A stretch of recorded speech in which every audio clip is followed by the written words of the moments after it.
আওয়ামী লীগের আমলে এই পুলিশের কর্মকর্তারা বানোয়াট তৈরি করে এবং সে দিয়ে দিয়ে খাটিয়েছেন এবং অসংখ্য হাজার হাজার নেতাকর্মীদেরকে হত্যা, এবং তাদের কাজই ছিল মানুষকে হত্যা।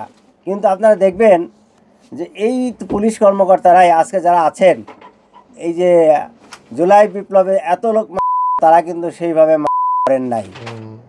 এখানে তাদের অর্থাৎ তাদের ভিতরে কিছু লোক জড়িত থাকার কারণে এই লোকে একেবারেই তারাই করেন না। ইভেন ইদানিং তার তদন্ত সেইভাবে আগাচ্ছে না। অর্থাৎ তৎকালীন সময় শেখ হাসিনা সরকারের সময় পুলিশ যতটা না ঘটনা ঘটছে তার চেয়ে মিথ্যা বানিয়ে মামলা।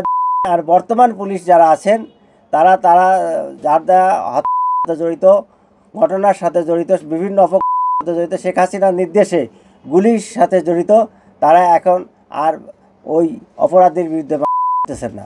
এইটাই হচ্ছে তফাৎ।